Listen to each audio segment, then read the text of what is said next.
fired from Anthony Robbins. By Anthony Robbins. And said when he was done, when he was done firing him, he said, I felt really good, like I was going to go on and be successful. Like it was.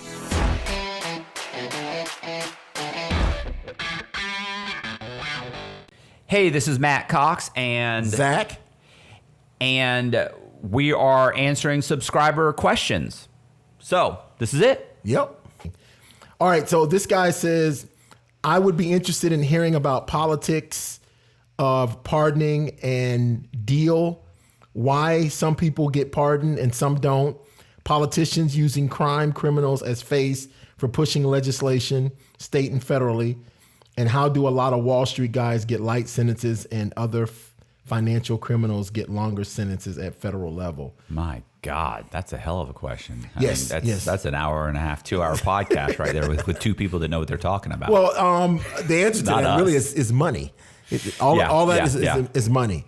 I agree. And prior record, the Wall Street guys have no prior conviction, so they get bond and they get money. And believe me, and they can hire lawyers that can really, really tear apart a case. And the sentencing guidelines, the way the sentencing guidelines are written, they're extremely broad. Yes. Right. So take Conrad Black, for example. Yes.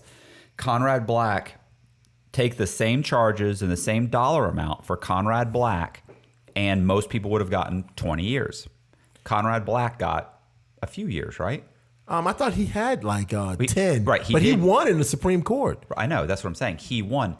Could you have won that case? No. You know, you don't have the lawyers. You can't pay a dream team of lawyers to fight the case. Now, here's the thing. So that charge with that dollar amount, with under the sentencing guidelines, and let's say he got 10 years. Did he get what? I mean, it was like level. What was the highest level? 32. I don't know, but yeah, it was. He got a huge sentence, right? So yeah, what you're saying? He initially got a huge sentence, but it got cut. He only did a few years. Yeah, right. Because he won in the Supreme Court. Something that they adjusted, they legislated, and I think they made something in the sentencing guideline to apply to him. Right. Okay. They forced it to apply. They forced mail fraud, dishonest services, mail fraud to apply to him, which it didn't. So he beat that. They then said, look, you cannot charge this guy with this crime because he doesn't meet that criteria. And as a result, he got let out, right? Yes. And they had to resentence him. When they resentenced him, he had to come back in for a few months, 3 or 4 months, and then he left again. Oh, okay. Yeah, have you met him? You met Conrad Black? No. I mean, I barely missed him by a few weeks in the low. Him getting out the second time or the first time? The first time. Okay. Because he got out. Then he had, I think, the first time. Then he came back, but he didn't come back to Coleman. He came back to another he went to Miami to the camp or something, right, low, for a few months. But that's neither here nor there. Well, the point is that so he got a big sentence, but he ended up serving very little time. Here's the thing: how many times prior to that had the federal government charged someone with the same crime it didn't apply to, and every one of those people did all of their time? So they did 10 years, they did 5 years that they shouldn't have. Until someone like Conrad Black comes along with a dream team of lawyers who can go all the way to the Supreme Court and explain to the Supreme Court that basically my crime doesn't fit this criteria, I shouldn't have been charged under this, therefore I should be released and resentenced. Right. So prior to that, for 20 years, people were being charged with that crime, doing all their time and getting out because they don't have the money to fight it. Well, what about, what's his name, Kraft? I don't know what that one. With the prostitution, where they sat and they videoed him coming out of that salon in South Florida. You don't remember about that? Well, he got charged with solicitation.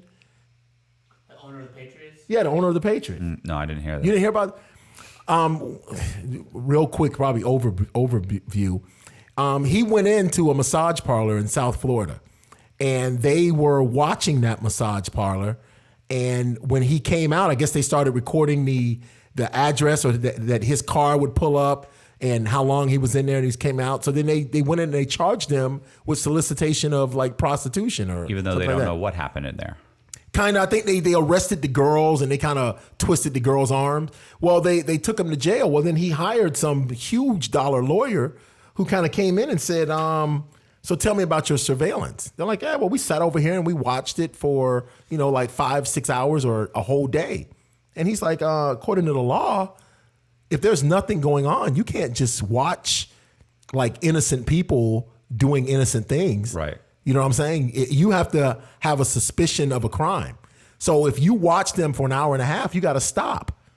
You know what I'm saying? So you weren't really suspicious of a crime. You're just going to sit, like, I could watch you all day until you did something wrong and then arrest you. So they're like, you can't do that. So he brought into light the fact that when it comes to surveillance, that there's a limited time frame where they can actually sit and watch you do something innocent. All right. And turn that whole law around. He got that whole case thrown out based on that. Well, if it would have been one of us, absolutely no way a lawyer would have argued that point. No. Well, you have to think too, like, so when you get arrested, so first of all, most people they get arrested. The first thing they do, if it's any kind of money crime, they come in and they seize everything you have. Well, if you're Conrad Black or someone, they don't. If you're a Wall Street lawyer who's got $30 million and all these different assets, they don't seize anything. Like typically, they come in, they arrest you or they indict you, they bring you downtown. They typically they don't show up with guns drawn. They knock on your door with a bunch of guys. They say, hey, look, you're coming with us. They handcuff you. They let you, they treat you way different. Yes. Because they know there's going to be a lot of lawyers involved. This guy's got money. And we can't get a federal judge to sign off saying we're going to seize 45 different accounts. Right. We're going to seize all this property. Because the truth is we don't know how much of the fraud is covered in all of this, and it'll look bad because we know it's going to get publicity. We know the one thing Zach and I agree, most criminals will agree with, is the one thing that government does not want is press. Right. So if you arrest some Wall Street guy with a bunch of money, he can fight you. So now it's an even playing field. It's not an even playing field with some fraudster who's stolen $1 million and doesn't have anything in his name. Right. Or he's got some stuff in his name, but you're thinking we kind of feel like it's from fraud. So seize everything he has because he's not going to get a lot of press. He's not. If we seize everything too, we put him in a bad position. He's going to have to get a public defender because that's what happened like with me. They come and grab me. There's $700,000 in this account. There's $400,000 here. There's X amount of money all over the place. There's a bunch of assets, but guess what? None of it's in Cox's name. So we can seize everything. He has no choice but to go with a public defender. And the federal government, it's really not in the federal government. I think it's the Bar Association. I'm sure some lawyer can correct me, but I'm pretty sure the bar, there's things called certified trial attorneys. Right. Okay. So like less than 3% of lawyers are certified trial attorneys, which means that they've spent X amount of time actually in the courtroom. Right. All right. So that's one thing that's a list that's out there by the bar. But there are other lists that are held by the U.S. Attorney's Office and insurance companies where they say, how often has this attorney gone to court? Trial. So think about it. They know that Zach's an attorney.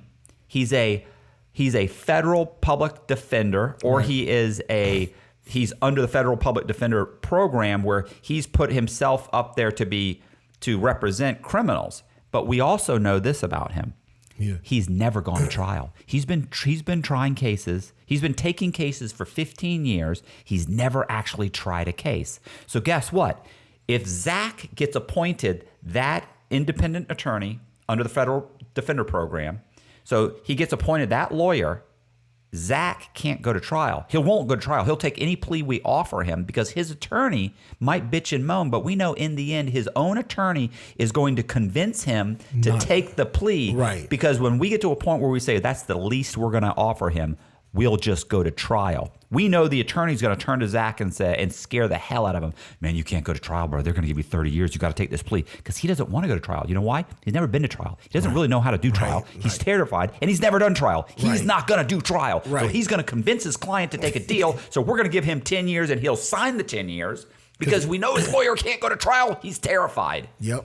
And that's what happens. And that's what happens in law. Like for instance, you get into a car accident and your lawyer comes in and you go with this lawyer and that lawyer goes to State Farm Insurance. State Farm's insurance adjusters go, who is this? Oh, been going 30 years, been to trial twice, lost both times.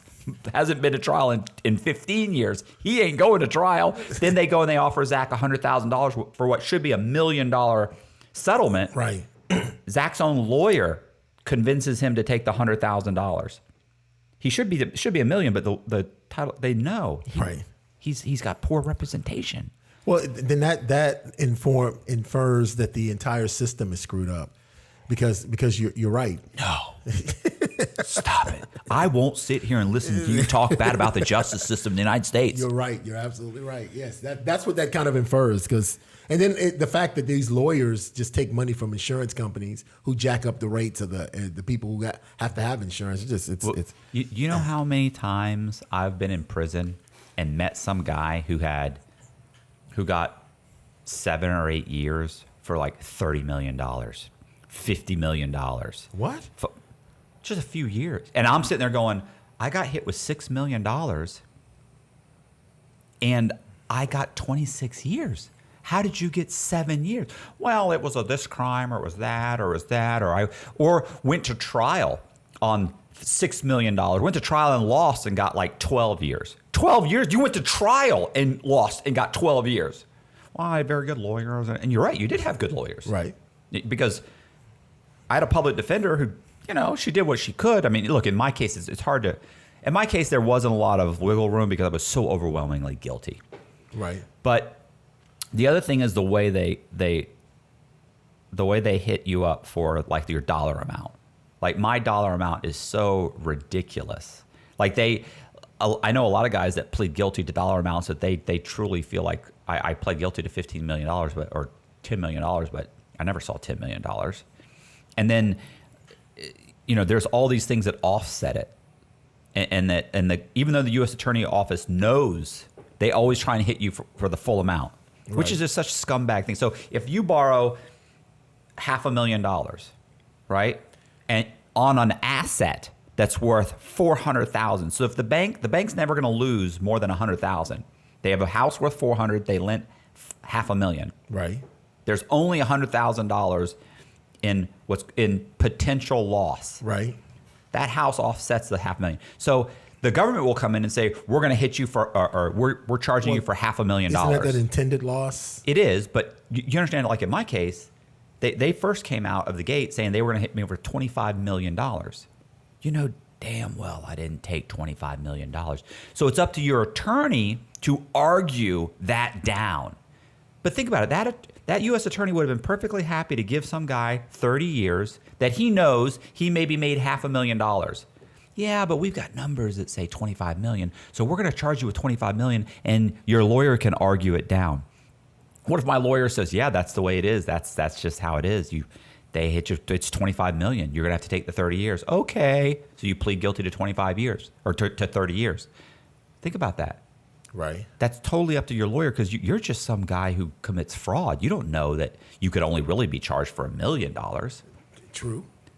Well, I mean, you say all that, and my loss amount was $130,000, and I got 198 months. Your arrest record is outrageous. Yes. It's off the chart. Yes. You've never. You have like a learning disability when it comes to crime because like you can't seem to understand you have to stop this.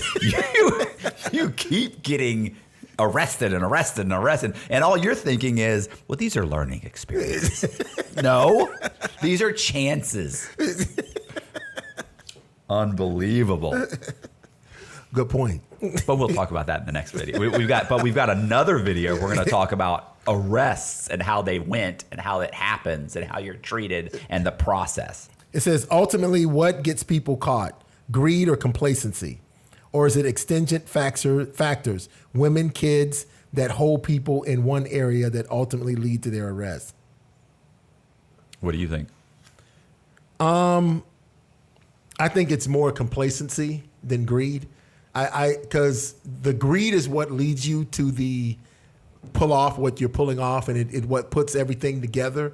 And initially, when you do it the first time, you're watching everything, and when it works, you're kind of like, okay, cool. So then you might go the second and third time, and you kind of get complacent and forget to cover certain items that are very important.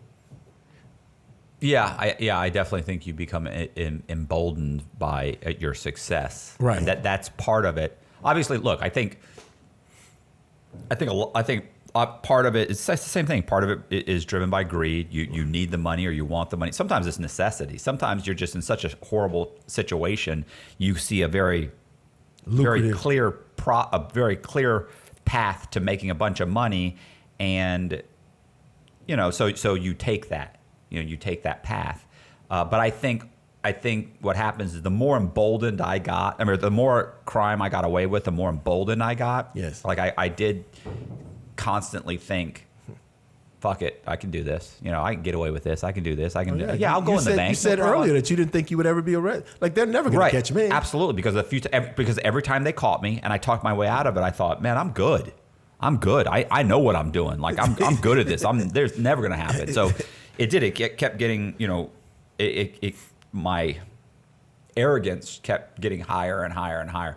And I'm not sure that makes sense, but I think also, everybody always, it's always like, oh, a woman, a this, a that. Okay, well, look, you were going to get caught eventually. Like, you can't say, like, is this this one chick told on me and that's why I got, or my buddy got, you were going to get caught anyway. Eventually, you're going to get caught. How many law enforcement officers are there out there?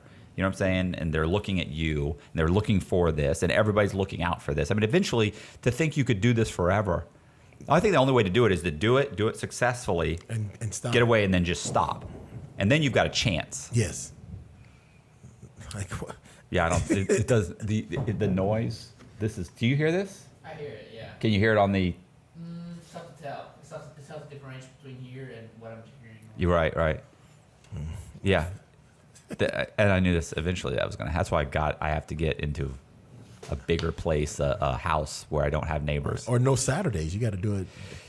Yeah. Well, the thing is, like, that's the dog. Like, that's the dog. That's a bone. Like the dog. Oh, really? Will pick when he gets hyper and he'll run around. He'll pick up the bone and drop it. Pick up the bone and drop it. And he's playing with the bone. So, but I don't think you hear it on this. If anybody hears the bone dropping upstairs, the boom, boom, let us know in the comments. All right, this one's for me. It says, much respect, brother. My question is, have you ever considered becoming a pastor so that you can legally scam? The way you talk, you would be very believable and good at it. This I gotta hear. No. I've often thought of becoming like a motivated Motivational speaker? Motivational speaker. Thank you. Wow. I don't know what I know that. And my you English is horrible. And you worked for. He worked for Anthony Robbins. I was going to say Tony Robbins. Yeah, Tony Robbins. I think is it? It's Anthony, Tony. Anthony Robbins or Tony Robbins. He actually worked for him for what, 18 months? Motivation. Yeah. That's pretty. Did you know that? No, what was that? Yeah, bro. That's why I want to tell him. I want him to come one day when he has like 2 or 3 hours and can tell his whole story. It's insane. This was in the 90s when he had his got fired from Anthony Robbins by Anthony Robbins, and said when he was done, when he was done firing him, he said, I felt really good, like I was going to go on and be successful. Like this is the best firing I'd ever had. Like that was motivating. Huh? I'm out of a job, but damn, I feel good. I feel like I do have a future. Not with him though. No. Elsewhere. Yeah, we'll have to do a whole video on that. Oh, we had after the full story, do like a. Oh, that's part of his whole story. That's part of his story. Well, it was his train the trainer, where he was training people to train people. He had this whole program going, and I think I was like, I in my opinion, I was the token. It's like I think back in the late 80s, early 90s, it's like, hey, get a black dude. Okay, got one, cool. Yeah. We are integrated. Yeah.